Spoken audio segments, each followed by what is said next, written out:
This is the Amazfit Bip U. So opening up the box, we get some paperwork which nobody reads.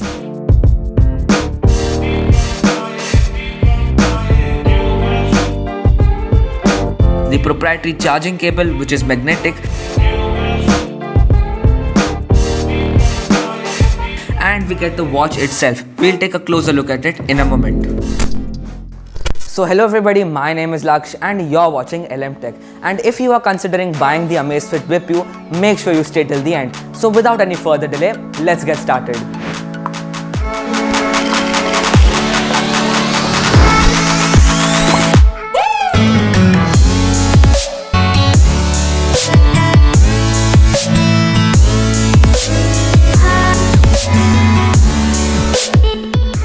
So the setup was fairly simple. You just need to download the Amazfit Zepp app either from the Play Store or the iOS App Store. And once you do that, you can open up the app and you will be asked to log in or register. Then you need to put in some information like your date of birth, height, weight, targets, etc.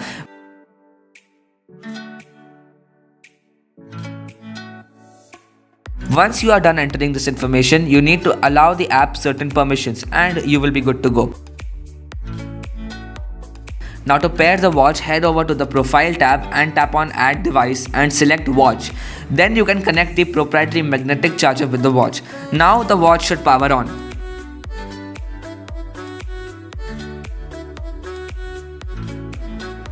The watch will then display a QR code. Now scan the QR code displayed on the watch with your smartphone and wait for the watch to pair. And done, that's the setup complete.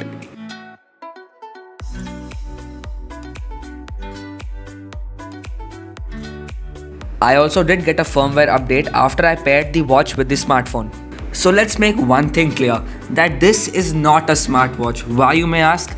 Because you cannot reply to notifications, you cannot download apps, nor you can answer calls.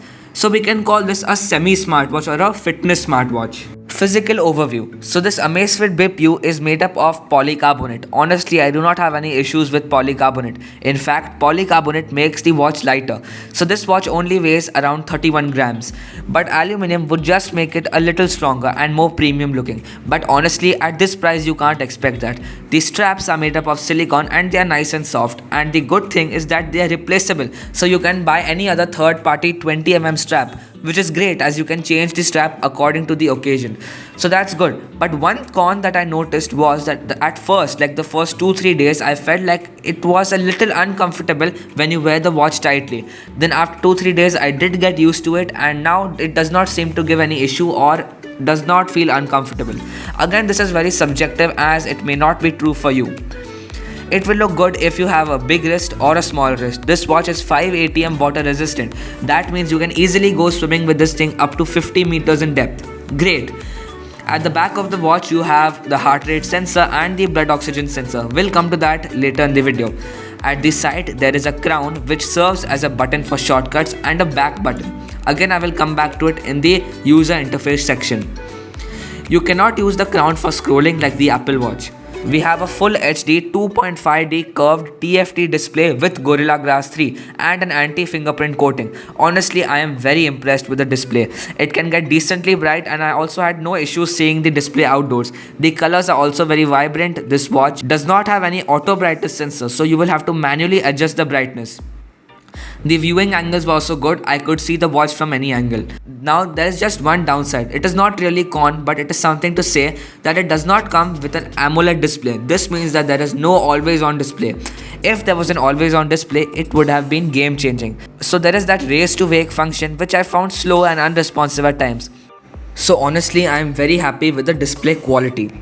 Now let's talk about the battery and charging. I really like this magnetic charger and the watch charges till 100% in about 2 hours, which is pretty normal for a watch. Nothing much to talk about for charging.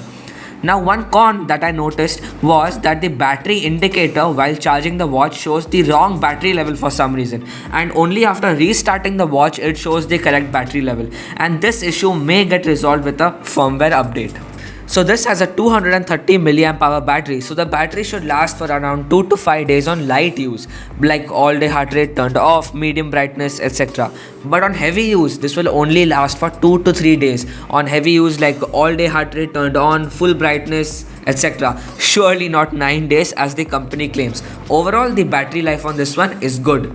Now let's talk about the user interface. I am honestly very happy with the user interface. Like, it's the best you can get at this price. It's so polished and the icons also look nice, modern and minimalistic. The animations are also smooth. I did not face any system lags or glitches or anything. It has been a great experience so far. Now let's talk about the watch faces. We all love them. There are 50 watch faces that you can apply. Out of the 50, you can store 4 on the watch itself.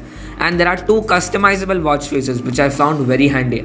Using the Zepp app, you can also apply an image of your own on the watch. Pretty cool, but that is going to drain the battery life. The watch also displays app icons and emojis. Once again, great. Fun fact, I did not have to go to the Zepp app at all to see any data, including the blood oxygen, heart rate graphs. Even heart rate graphs and all such graphical data can be viewed from the watch itself. You can also tweak almost all of the settings from the watch itself. Now let's talk about the Zepp app. So as I said, you won't need to open the Zepp app as often other than for changing watch faces. The Zepp app is also very clean and polished. At the home page, you can see all the basic information like steps, calories, distance, sleep, etc. In the Enjoy tab, you will find functions like watch faces, targets, find device, alarm, to-do list, etc. In the Profile tab, you can access the settings for the device and your account. You will also find options like updates, app settings, vibration settings, etc. And you can change the watch faces by going to the store. Honestly, I have no complaints with the user interface. It is super clean and well polished. So now let's come to the most important thing, modes and functions. So this watch has a variety of modes. Let's go through all of them one by one. So if you swipe right, you get the activity goal tab. Now if you tap on it, it gives you more detailed information including graphical data. So everything other than the steps monitor was 90% accurate. So the steps monitor, when you use it by default, the step count is not accurate. Like if I swing my watch, it will count it as steps. But if you turn on some workout mode and then see the step count, yes, it will be accurate. Another right swipe will bring you to the heart rate measurement tab, and there is a heart rate sensor in the watch. So to test its accuracy, I compare it to a medical pulse oximeter and the results were pretty close.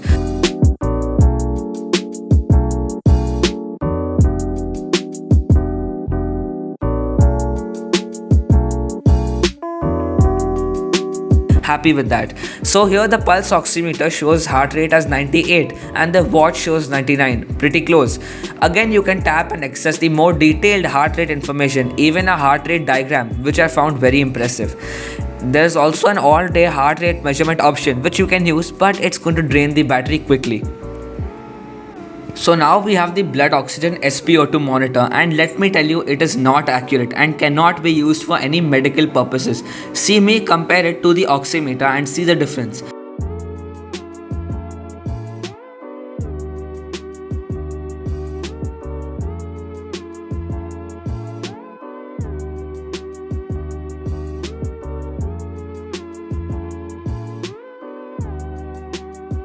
So now the watch shows SpO2 as 99% and the oximeter shows 98%. So this time the result is nearly the same. Now I tested it again and the watch shows 95% and the oximeter shows 98%. And let me tell you, for SpO2, even some points make a major difference. So Amazfit itself says that it is only for reference purpose. So don't rely on the SpO2 monitor. And even to measure blood oxygen, you need to wear the watch tightly and rest it on a flat surface facing upwards, which is very inconvenient. There is also a stress measurement feature, which I found good to have at this price, but can't say anything about its accuracy. Then there is the weather information. Again, it is very accurate and it gives a detailed report on the weather for the next 7 days. You can also control the music on your phone using the watch, which works very well. Then we have a PAI, or a physical activity assist. This is a feature only found on Amazfit watches. So this gives you a score on your physical activity. The higher, the better. It says if you have a PAI score of over 100, it reduces the chances of having a cardiovascular disease. So again, good to see this at this price. To see your notifications, you can swipe up from the home screen and you will be able to see your notifications. And if you get a phone call, you can see the caller's name and you can reply with a pre-selected text message, which I found very convenient. And you can either cut or mute calls but cannot pick up the calls from the watch. If you press the crown once, you will see the app list. Keep in mind, you cannot download any apps.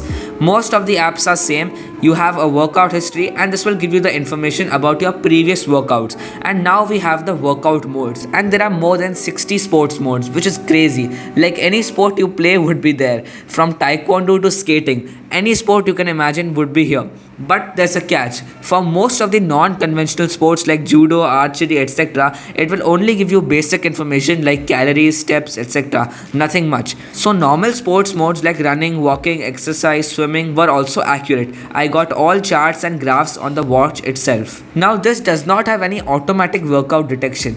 It won't automatically know which sport you are playing. Most watches have this, but this doesn't. This also does not have any inbuilt GPS. So to track your route for sports like running, you will need to carry your phone around with you all the time.